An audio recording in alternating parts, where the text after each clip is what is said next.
하나님께서 참으로 사랑하시고 축복하시는 제천의 성광교회가 설립 41주년을 맞으면서 또 우리 GP 선교회 소속 선교사님들과 함께 주일 예배를 드리게 하신 하나님께 먼저 감사와 찬양과 영광을 돌립니다. 41주년 예배를 드린다 하는 말씀을 들으면서 성도님들이 얼마나 그동안 수고를 많이 하셨을까, 성도님들의 헌신과 수고와 봉사가 얼마나 컸을까, 그러한 생각을 하면서 제가 먼저 우리 성광교회 성도님들께 감사와 위로와 격려의 말씀을 드리고 싶습니다. 무릎 꿇고 예배 전에 기도하는데 떠오른 말씀은 우리의 수고가 주 안에서 헛되지 않은 줄로 믿습니다. 주님께서 여러분의 기도와 또 땀과 눈물을 다 하시고 하나님 앞에 서는 그날에 하나님의 사랑과 축복으로 함께 해주시기를 기원합니다. 오늘 또 GP 선교의 날로 함께 예배드리게 되니 참 감사합니다. 일부 예배 시간에 중국에서 사역하시던 선교사님께서 떠나라 하는 제목으로 말씀을 전해주셨습니다. 2부 예배 시간에는 지금 미얀마에서 사역하시던 선교사님 주일학교 어린이들에게 말씀을 증거하고 계십니다.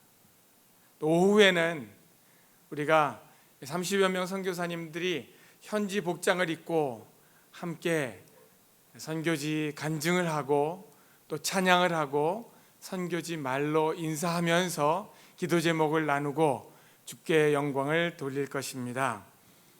오후 예배 시간에 특별히 지난 주간에 북한 다녀온 선교사님이 또 간증을 해 주실 겁니다.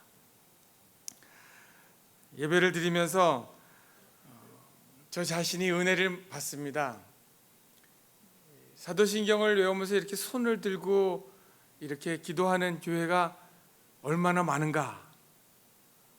제가 자라난 교회도 신앙 고백을 손을 들고 했었습니다. 저 오랜만에 다시 한번 손을 들고 신앙 고백을 하면서 그 의미를 되새겨 봅니다.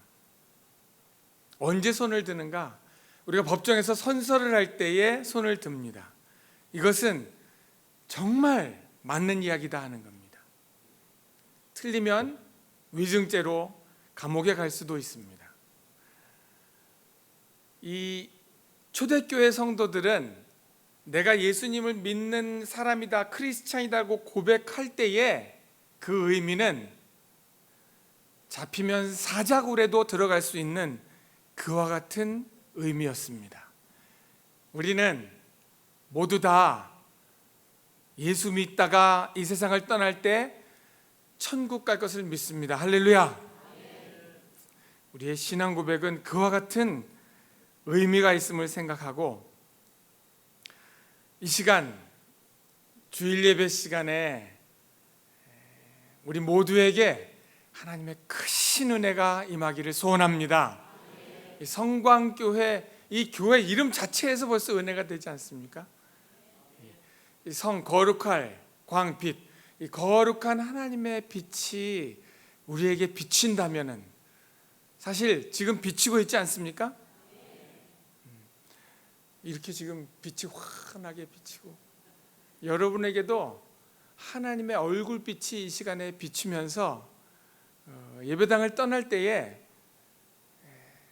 나 스스로도 그러한 느낌을 갖고 다른 사람들도 그렇게 이야기할 수 있다면 당신의 얼굴이 모세의 얼굴이 빛났던 것처럼 빛난다. 이와 같은 소리가 들려질 수 있기를 바라면서 이 시간 말씀을 증거합니다. 먼저 GP 선교회를 간단히 소개하겠습니다. GP는 글로벌 파트너스의 약자입니다. 1968년에 KIM이라는 이름으로 초교파로 한국에서 자생한 선교단체입니다. 1999년에 GP로 이름을 바꾸었고 현재 37개국의 약 370여 명 선교사들이 나가서 사역하고 있습니다. 한국의 서울에 한국본부가 있고 국제본부는 쿠알라룸푸르 말레이시아에 있으며 미국 LA의 미주본부, 브라질 상파울루의 브라질 본부도 있습니다. 선교사들은 전체 5개 권역으로 나누어져 있고 18개 지역이 있습니다. 그 가운데 교회 개척과 신학교, 학교, 제자훈련, 캠퍼스 여러 가지 사역들을 하고 있습니다. 그리고 사역 권역도 불교권, 이슬람권, 공산권, 힌두, 북한 전 세계 여러 지역에서 현재 사역하고 있습니다. GP의 정신은 거룩, 기쁨, 섬김, 절제입니다. 그리고 GP의 사명은 마지막 시대의 선교를 이끄는 공동체로서 창의적 선교 전략을 가지고 서로 협력하여 현지인 지도력을 개발함으로 지구촌을 신속하게 복음화하여 하나님께 영광을 돌리는 것입니다. 우리는 다 마지막 시대를 살고 있음을 압니다. 세계가 너무 빨리 변하고 있습니다. 제가 살고 있던 러시아도 90년 초에 망했는데 얼마나 빨리 바뀌고 성장을 하였는지 지금은 세계 경제대국 정상회담에 대통령이 참석하고 있습니다. 사실 우리나라도 여러분들은 산 증인이시지요. 30년, 40년 전에 우리나라가 얼마나 못 살았습니까? 이렇게 예배당이 반짝반짝한 이러한 좋은 의자에서 예배를 드린 지가 얼마나 되었습니까? 또 북한도 또 우리 주변에 있는 여러 나라들도 매우 빨리 바뀌고 있습니다. 사실 저는 한국을 떠나서 산 것은 한 21년 됩니다. 물론 잠시 방문을 하긴 했지만 다시 돌아와서 한국 본부에서 지금 한국에서 살면서 한국이 너무 바뀌었구나, 바뀌어도 너무 바뀌었구나, 그런 생각을 합니다. 마치 우리나라인데도 다른 나라와 같은 느낌이 들고 겉으로는 살기 좋아졌는데 과연 속으로도 살기 좋아졌을까, 이런 생각을 해봅니다. 이런 얘기 혹시 들어보셨습니다? 들어보셨습니다가 아니고 들어보셨습니까? 지금 위기다, 뭐 여러 가지로 위기다, 우리나라도 고령화되어 가지고 정말 이렇게 가다가는 일하는 사람보다 일 안 하고 먹는 사람들이 많고 또 교회도 마찬가지로 위기다. 통계는 이렇습니다. 교회가 더 이상 성장하지 않습니다. 근데 오늘 말씀을 들었는데 목사님과 장로님께서 이 제천 성광교회는 보기 드물게 성장하는 교회다. 할렐루야. 네. 위기지만 또 이 위기가 기회가 되는데 과연 어떻게 기회가 될 수 있을까요? 지금 대부분의 교회들은 교회가 성장하지 않고 또 어려움으로 주일학교가 아이들이 없다, 그렇게 이야기를 합니다. 뭐 아이를 낳지 않으니까. 통합주 교단의 통계에 의하면 교회 전체 50%의 주일학교가 없다 그럽니다. 그러면 20, 30년 후에 교회가 텅텅 빌 거 아니겠습니까? 또 교회마다 빚이 많아가지고 고생들을 합니다. 어떻게 해야 하는가, 참 절망적이다는 생각을 한국 돌아와서 첫 1년 동안 했습니다. 그런데 1년이 지나면서 그렇게 절망적인 것만이 아니구나, 하나님께서 소망을 보여주셨습니다. 한국교회에 아직도 소망이 있습니다. 제천성광교회도 그 소망이 있는 교회 가운데 앞서가는 교회임을 믿습니다. 제 질문을 잠시 한 가지 드리겠습니다. 여러분, 한국교회에 소망이 있습니까? 없습니까? 할렐루야. 그 소망이 있다고 대답하는 근거는 무엇인가? 바로 내가 하나님 앞에 소망이 있는 하나님의 사람이기 때문입니다. 다시 한번 자신을 살펴서 생각해 봅시다. 한국교회의 미래, 소망이 있는가 아니면 절망적인가 하는 것은 바로 나의 신앙 상태에 달려 있습니다. 그리고 나의 신앙 상태는 하나님으로부터 내려오는 거룩한 빛을 소망하면서 주의 뜻을 따라 살기로 결단하고 있기 때문에 한국교회는 소망이 있습니다. 이 시간 하나님께서 마지막 때를 사는 우리들에게 어떠한 말씀을 주시는가? 하나님께서 예배 시간에 주의 영으로 우리에게 말씀하심을 믿습니다. 우리가 오늘 또 다시 주의 말씀을 듣게 되는데 여러분 그 말씀을 하나님의 말씀으로 받으시고 또 그게 하나님의 말씀이라고 믿으신다면 그 말씀대로 결단하여 사실 수 있기를 소원합니다. 이제 하나님의 말씀을 듣기 전에 기도하겠습니다.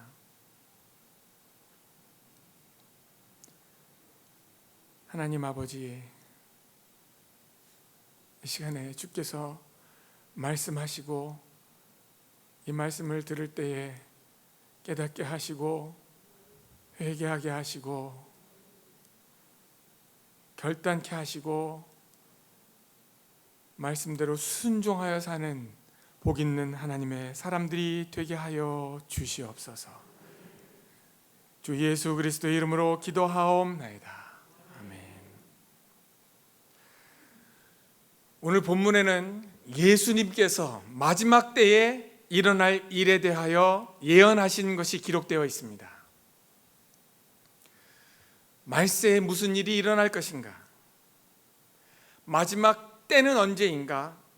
또 말세에 성도들이 해야 할 일은 무엇인가?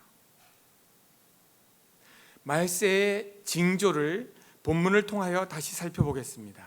3절을 함께 보십시다.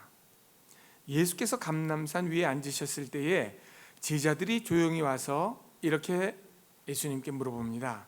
우리에게 이르소서 어느 때에 이런 일이 있겠사오며 또 주의 임하심과 세상 끝에는 무슨 징조가 있사오리이까? 함께 따라합시다. 무슨 징조가 있사오리이까?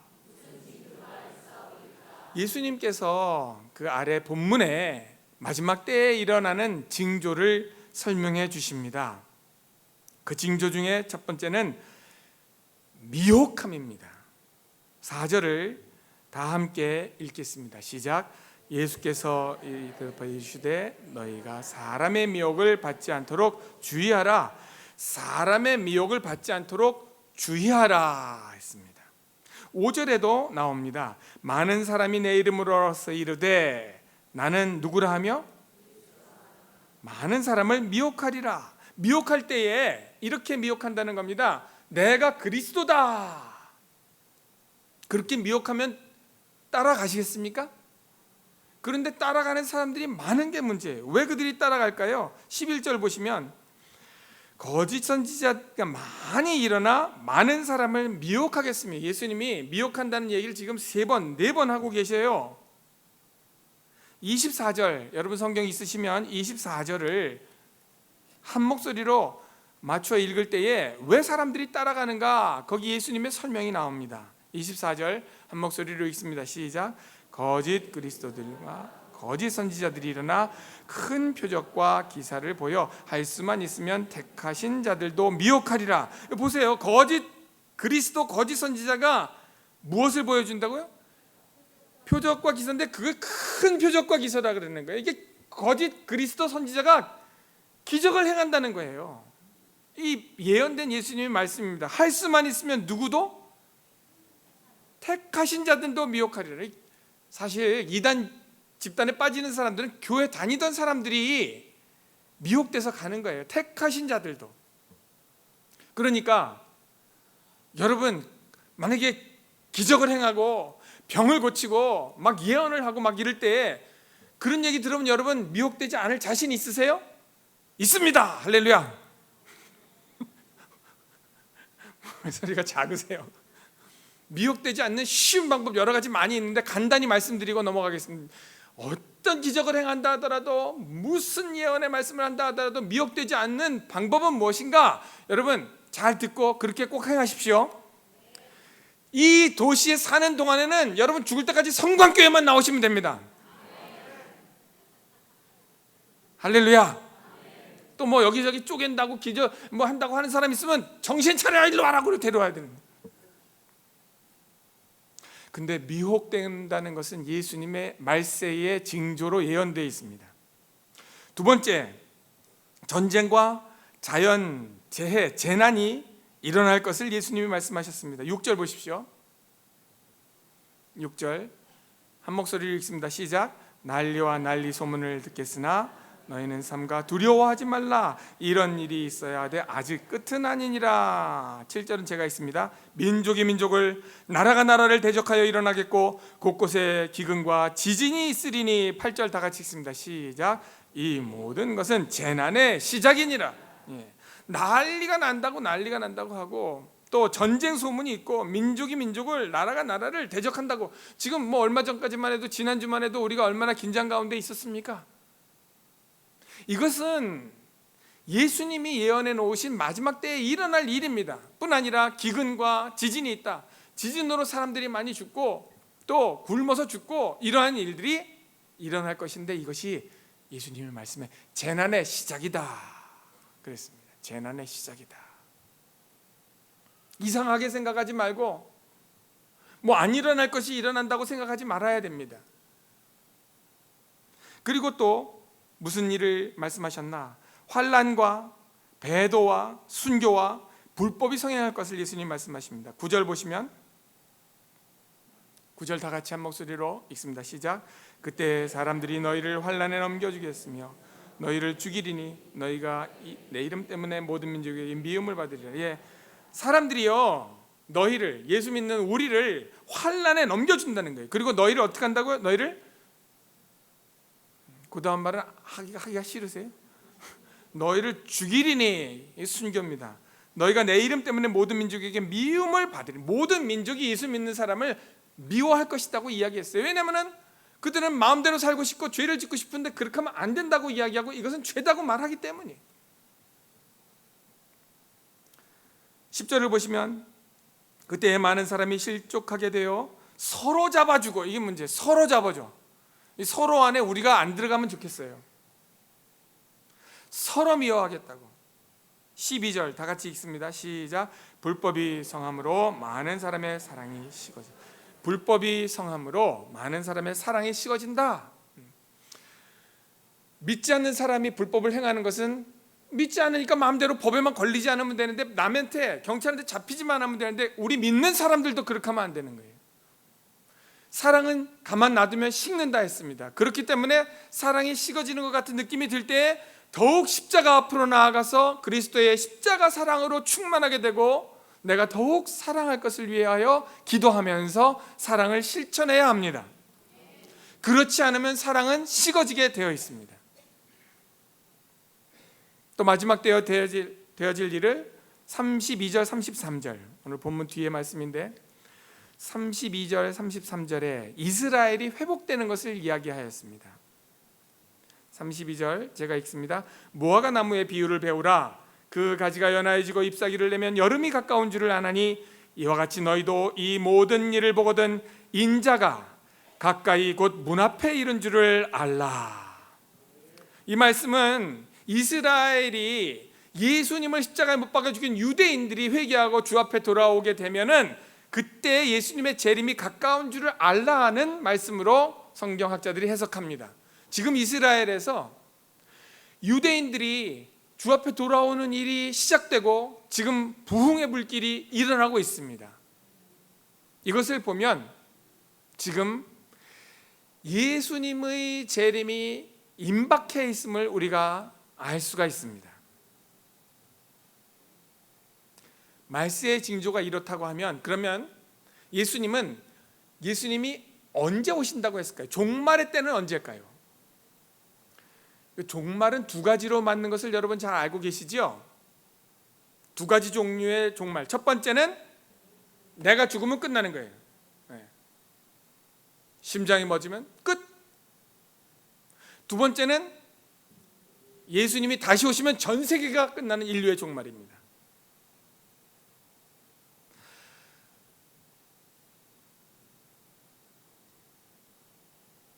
언제 올지 모르지만 우리가 아는 것은, 믿는 것은 온다 하는 겁니다. 내 심장이 언제 멎을지 모르지만 멎는다는 걸 알고 있습니다. 예수님이 언제 오실지 모르지만 오신다는 걸 알고 있습니다. 그러면은 알고 있으면서 우리가 더 잘 알고 준비해야 합니다. 여기서 한 가지 더 잘 알아야 될 것 중에 한 가지는 무엇인가? 역사상 종말에 대한 많은 예언들이 있었지만 다 틀렸어요. 예수님 언제 온다, 언제 온다. 여지껏 모든 걸 다 마쳤던 그 사람이라 하더라도 예수님 온다는 얘기는 다 틀렸어요. 그러니까 우리가 얻을 교훈은 뭐냐? 예수님 오시는 날짜와 시각을 예언하는 것은 믿지 마세요. 1992년에 다미선교회라고 있었죠. 이장님 시한부 종말론, 휴거, 예수님 온다고 다 떠난다고 막 다 팔고 했는데 안 오셨어요. 얼마 전에도 있었는데 안 오셨어요. 오늘 본문 36절을 보세요. 거기에 그 때와 날에 대한 예수님의 말씀이 나옵니다. 36절 다 같이 한번 읽어볼까요? 시작. 그러나 그날과 그때는 아무도 모르나니 하늘의 천사들도 아들도 모르고 오직 아버지만 아시느니라. 그날과 그때는 아무도 모른다. 천사 모르죠. 아들도 모른다. 아들은 예수님인데 하나님이신데, 이것은 뭐냐면은 아버지만 안다는 이야기는 이것은 비밀이라는 거예요. 그러니까 얘기하면 안 돼요. 혹시 여러분이 기도하다가 그러한 마음의 감동이 와도 이야기하면 안 돼요. 이야기하면 틀릴 겁니다. 이야기하지 마십시오. 만약에 맞았다, 그럼 예수님 오셔서 천국 가면 되는 거예요.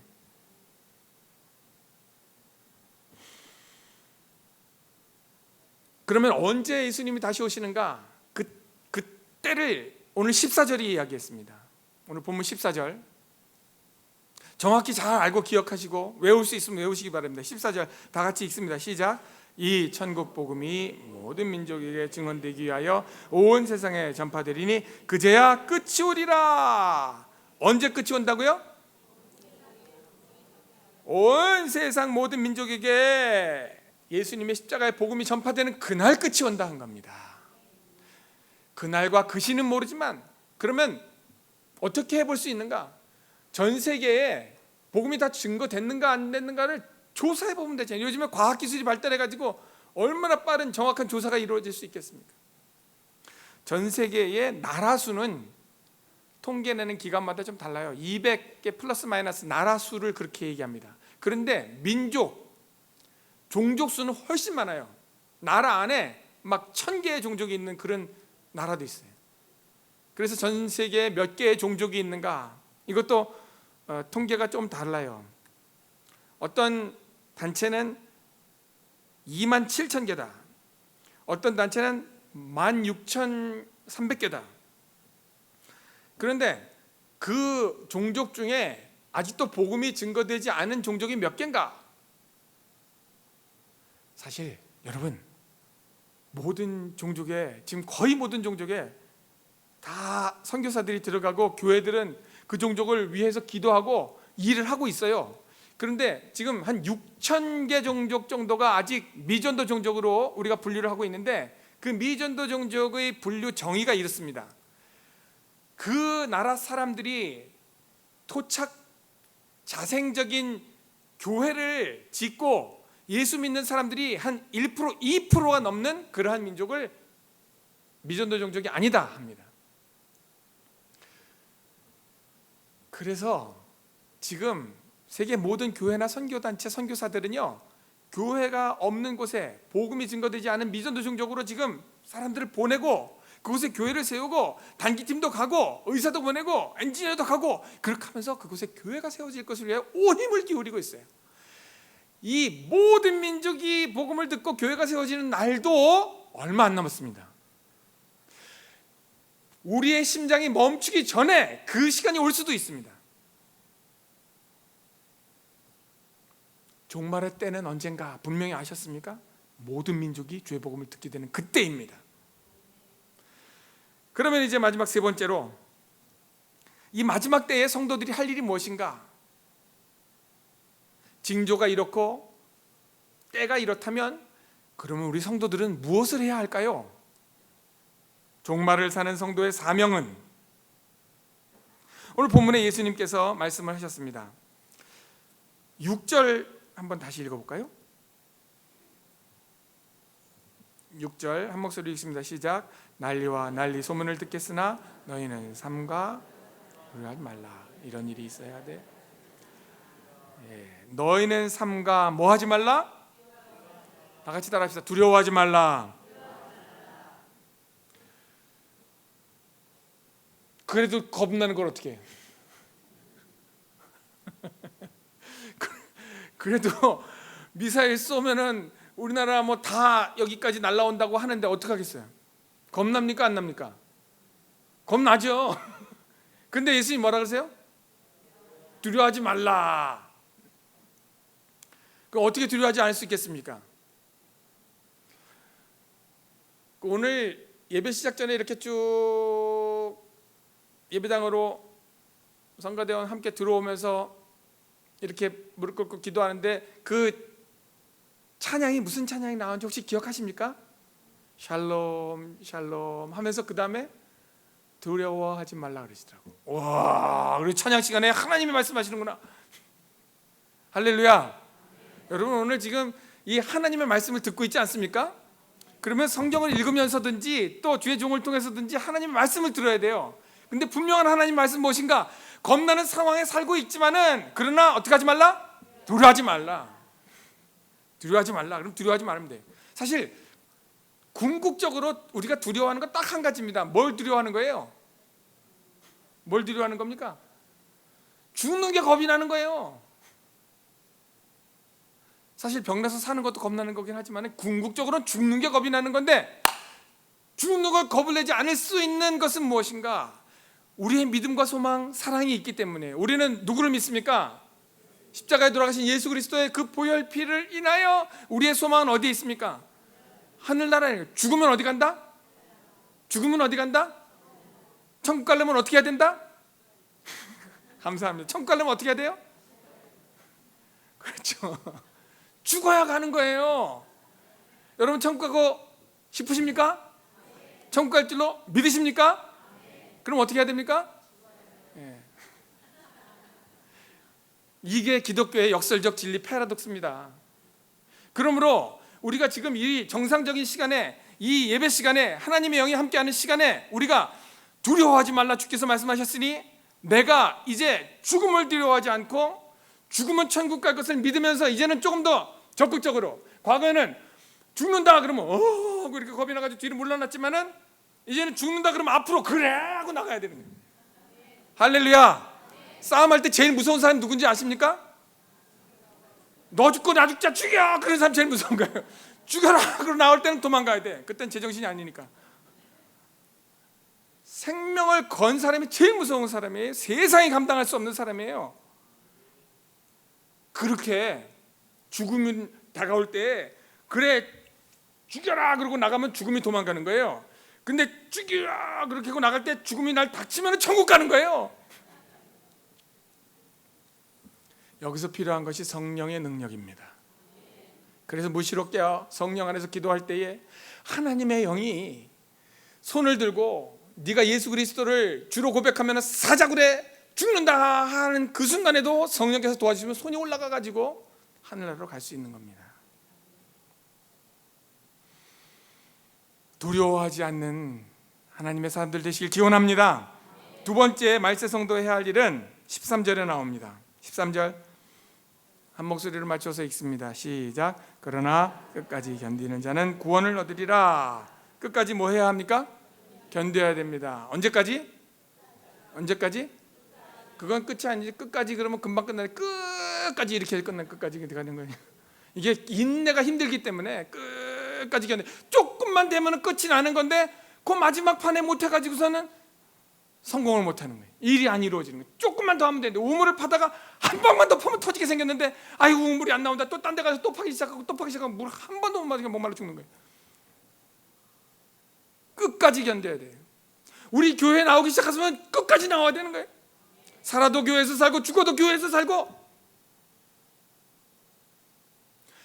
얼마나 41주년 감사합니까?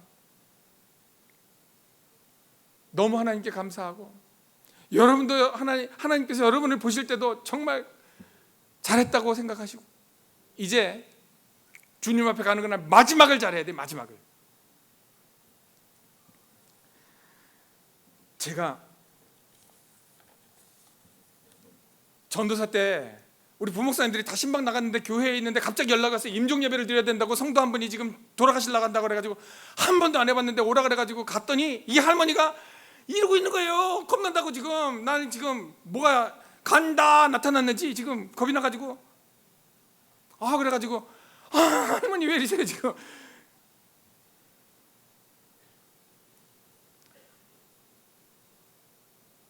우리가 죽음을 두려워하지 않고 인내할 때 주님을 끝까지 붙잡고 나가야 됩니다.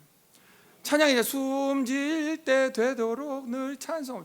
내가 죽는 때도 찬양하면서 죽겠다.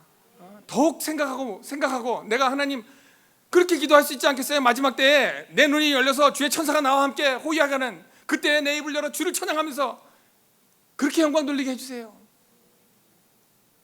지금까지 내가 어떻게 살았는지 별로 안 중요해. 마지막이 중요해. 앞으로 지금부터 남은 삶이 중요합니다. 뭘 어떻게 해야 하겠습니까?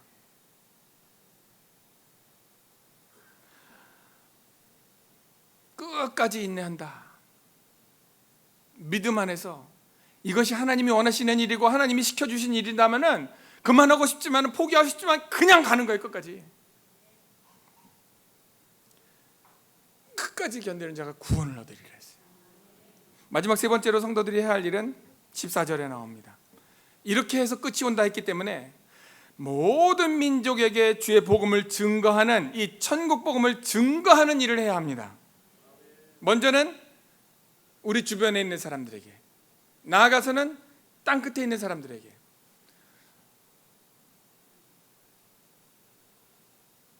찬송 시간에 여러분들 얼굴 한번 봤습니다. 죄송해요. 이야기도 하지 않고 봐가지고. 찬송 시간에 하나님 얼굴만 봐야 되는데 여러분을 이렇게 봤어요. 여러분을 보는데 여러분 주변에 아직 예수님을 믿어야 될 사람들이 많이 있겠구나, 그런 생각이 들더라고요. 눈물을 뿌려가면서 기도해. 식구들 전도나 가족들, 친척, 이웃, 날 아는 사람 전도하는 게 정말 어려워요. 그러나 포기하지 말고, 오늘 다시 한번 내가 결심할 것은 그 사람들한테 교회 나가라고 예수 믿으라고 해도 다 알아요. 이제 그들을 예수 믿게 할 수 있는 방법은 내가 바뀌어야 되는 거예요. 내가 바뀌었네? 뭐가 저렇게 바꿔졌을까? 오늘 한번 내가 뭘 바꿔야 될지를 생각하는 시간이 됐으면 좋겠어요. 성광교회를 다니는데 거룩한 빛이 나한테 나오게 하든지, 아니면 나를 통해서 예수님의 사랑이 녹아나가든지.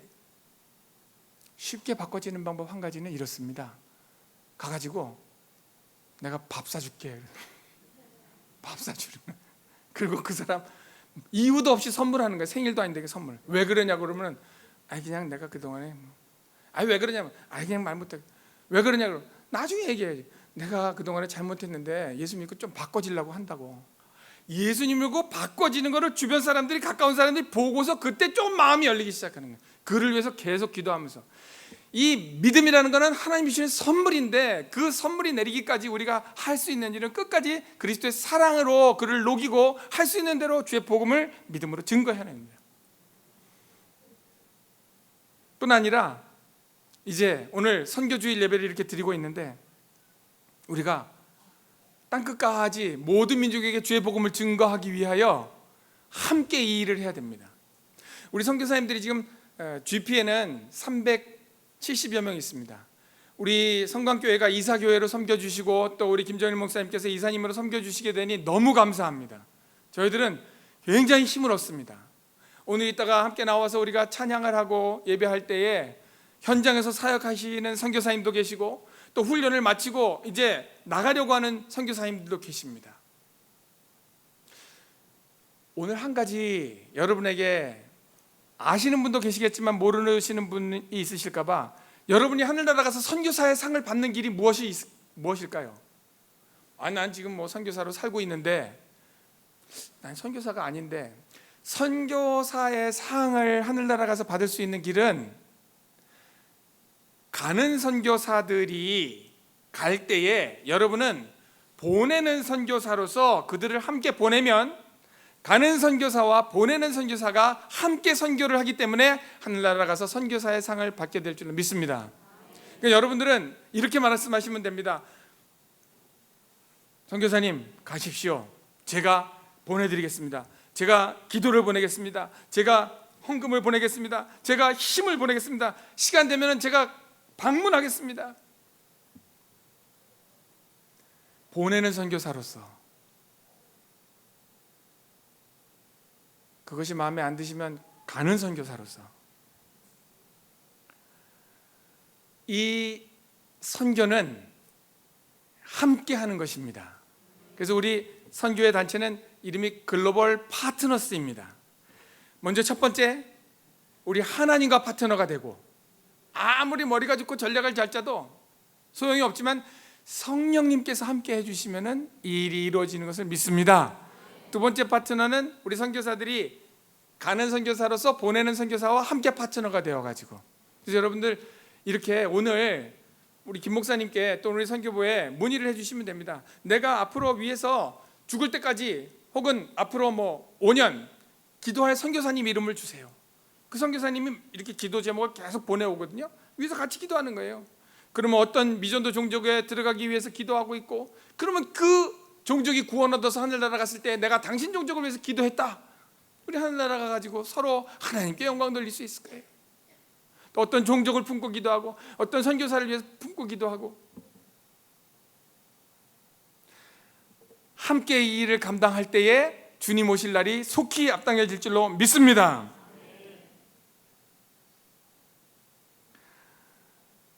말씀을 마치도록 하겠습니다. 오늘 주님께서 여러분들에게 주신 말씀은 무엇입니까? 예수님께서 마지막 때에 일어날 일들을 예언해 놓으셨습니다. 말세의 징조로서 미혹과 환난과 배도와 순교, 재난 등의 일이 있을 것을 말씀하셨습니다. 일어날 때에 우리는 믿음으로 두려워하지 말고 천국 소망을 가지고 끝까지 인내하며 가는 선교사와 보내는 선교사로서 모든 민족에게 주의 복음 전하는 일에 힘써야 할 것입니다. 하나님 앞에 가서 잘하였다 칭찬받는 저와 여러분 될 수 있기를 주님의 이름으로 기원합니다.